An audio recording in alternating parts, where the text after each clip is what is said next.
Hey guys, Tiffany with another video, and as you guys saw in the title, this is going to be another one of my hauled it but how was it videos. Just in case you guys are new to my channel and you don't know what exactly these videos are, I haul a lot here on my channel. It's pretty much no surprise to anybody. I love a good haul, but I don't always get to you guys in a timely manner to give you like focused reviews on certain products. So I try to bring you these videos where I'll review about 4 to 5 different products all at one time, let you know my thoughts. Did I like it? Did I dislike it? Did I take it back to the store? And all that other good stuff. So no more talking, let's get started. So the first product that I actually want to talk about, I don't have because I did ended up taking it back to the store.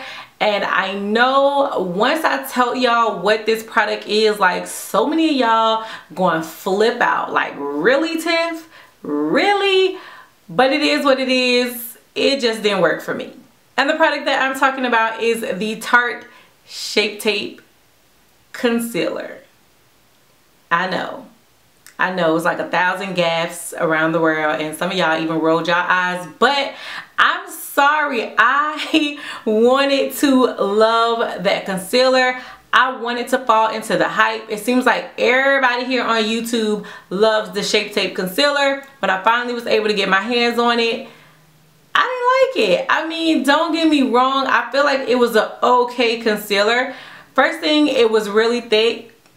It's like a really thick concealer, okay? And I know that a lot of people feel like because of that, it has some really great coverage, and the coverage was good. I'm not arguing the fact that the Shape Tape has some good coverage, but it was like super thick, and I felt like I really had to blend it out, like really had to blend it out. So that was the first thing that kind of had me on the fence a little bit.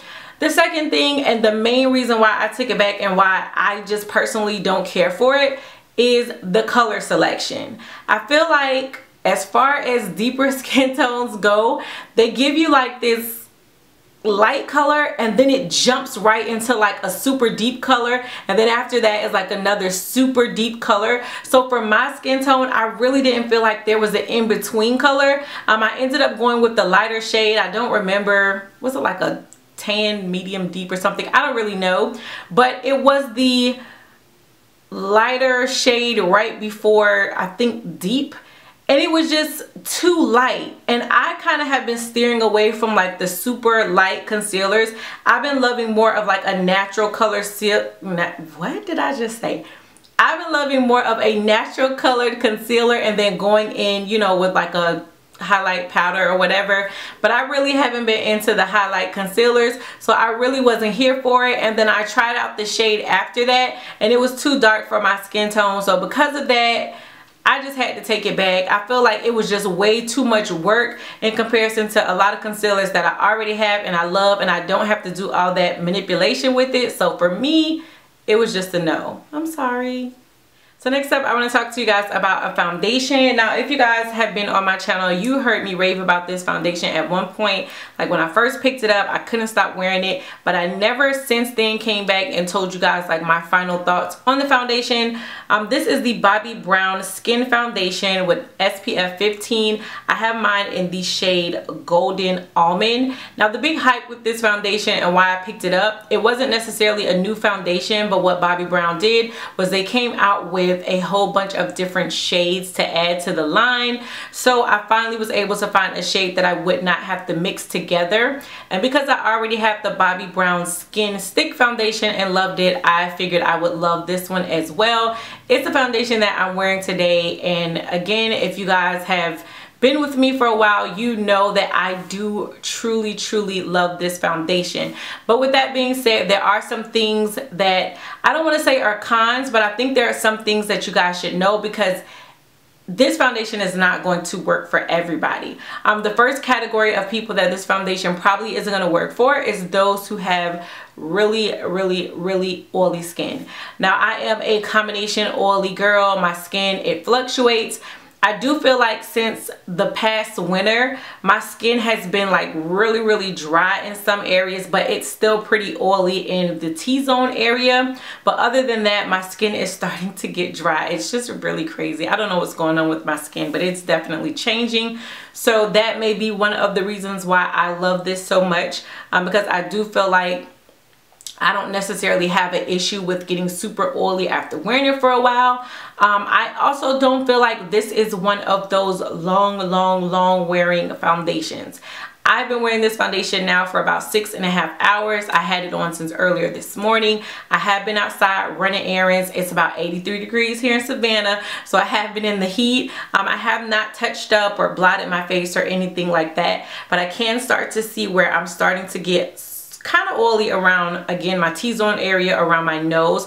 The foundation isn't necessarily breaking through, but I can definitely see where it's starting to get a little shiny. But I do feel like if you put on a really good primer, if you put a little bit of powder onto your face, you know, set your foundation, you're gonna get a good 7 hours of wear with this foundation. I think at about the 7-hour mark, that's when you're gonna have to start blotting. That's when you're gonna have to start touching up. So if I know I wanted to be out and I didn't want to have to touch my face up and still wanted to have a flawless look, I probably would reach for my Estee Lauder Double Wear, which y'all know I love.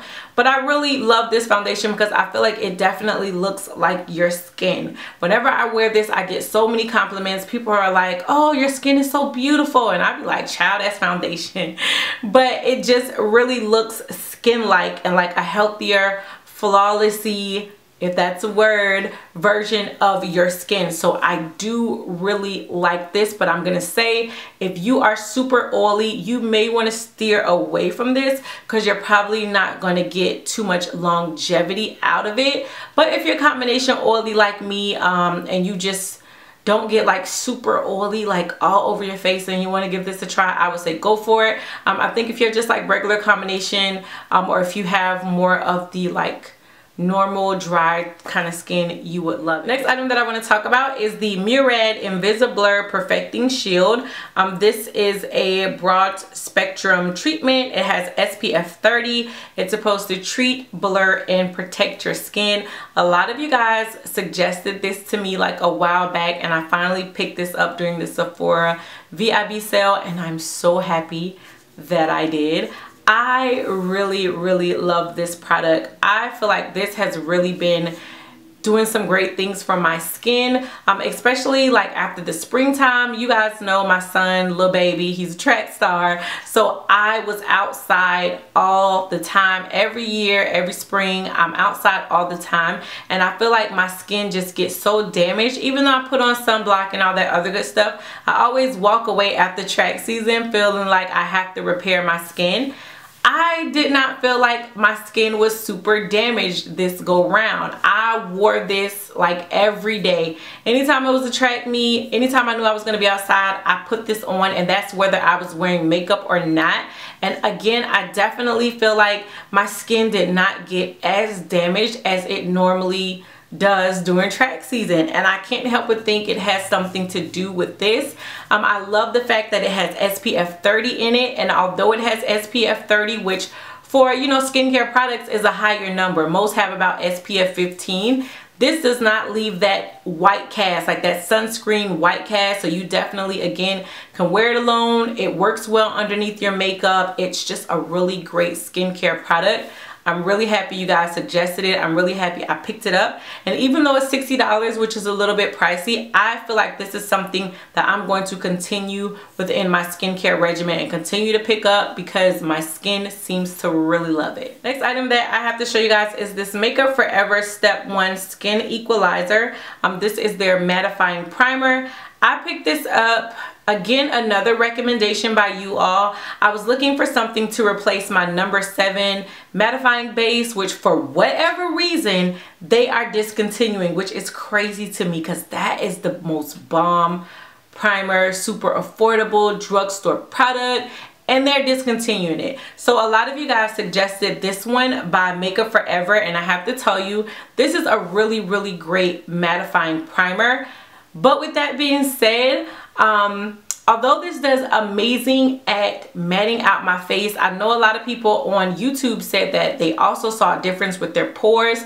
Now, I don't know if it's because my pores are larger than life, but whenever I use this, I don't really see a difference in it, like blurring out my pores or anything. I just feel like it just does an amazing job at keeping me matte. but I also don't think this primer works well with other products. Like a lot of the times, if I have a really great mattifying primer, but it doesn't really do anything for my pores, I'll mix it with like a pore primer. Child, no. Makeup Forever says that they are Beyonce and they don't want Kelly and Michelle performing with them, okay? Beyonce stands alone, because this primer definitely does not mix well with other primers in my opinion. I feel like when you try to mix it with other primers, it has a tendency to kind of like ball up on your face sometimes. But if you use it alone, it works amazing. So again, for what it does, which is to matte your face out, A+++, amazing primer. So the next item that I want to talk to you guys about is an eyeshadow palette. So many of you guys have been asking me for my update on this palette, so here it is. This is the Ruby Kisses Midnight Adventures Sealed with a Kiss palette. If you guys remember, I showed you this in my beauty supply store haul. If you guys have not checked that out, I'll leave a link to it right here so you can see some of the amazing goodies that I ended up picking up from the beauty supply store. But I told you guys in that video that the main reason I picked this palette up is because these 4 colors right here reminded me of the colors in the Melt Dark Matter stack. And you guys know I love this Melt Dark Matter stack. So when I saw these, I was like, oh shoot, I may have found a cheaper dupe for you guys out there who've been wanting to pick this up, but you felt like it was way too expensive for 4 eyeshadows. With that being said, it is a dupe. But it's not a dupe for all of the colors. This is the lightest color in the Dark Matter stack, and there's not a shade within the palette for this particular color. This would have been like the highlight shade right there, and I ended up not even using like these 2 shades right here, but I'm telling you, these were the 4 colors I was focused on. But they didn't have one for the highlighter shade. But y'all, the other 3 colors in this palette, these 3 colors right here, definitely dupes. The 3 in colors right here, this shade, and this shade, are dupes for the colors in the Dark Matter stack. Matter of fact, I'm gonna stop the camera real quick and swatch them so you guys can see it for yourself. Alright, so here are the swatches of both of those palettes. This side right here is the Ruby Kisses palette, and then over here are the Melt Dark Matter colors, the ones that I found were dupes. Of course, you get 4 colors within the Melt Dark Matter stack. You're getting 5 shades within the Ruby Kisses palette, but again, to me, these 3 are the colors that are dupes, and these 3 are really the main colors that I use from the Dark Matter stack anyway. So again, here are the Ruby Kisses colors, and then here are the Melt Dark Matter colors right there. And y'all, let's be for real, the Melt Dark Matter stack is about what, like $45 or something like that, and then we're talking about this beauty supply store palette that's going to run you about $8.99. It was either $5.99 or $8.99. It was one of the two. I don't remember the price, but either way, it was under $10. And on top of those 3 dupe shades, you're still getting 2 additional shades that you can use within here. Like, hello. I love it when I find affordable dupes, but again, for you guys who have been asking for my update, was it a dupe for the Melt Dark Matter stack? Yes, girl, it was, and a great affordable dupe at that. So if you run across this palette within your beauty supply store, you've been thinking of picking up the Melt Dark Matter stack but didn't want to pay that price, I got you. Alright guys, so that is it for this edition of Hauled It, but how was it? I don't know what I was just doing with my fingers. I have some more stuff that I wanted to include in this video, but I feel like this one has been long enough, so I definitely saved those for the next go round. As always, let me know some of the items you guys have been waiting to hear my feedback for down below in the comment section, and I will be sure to try to get to those as soon as possible. But until next time, bye YouTube.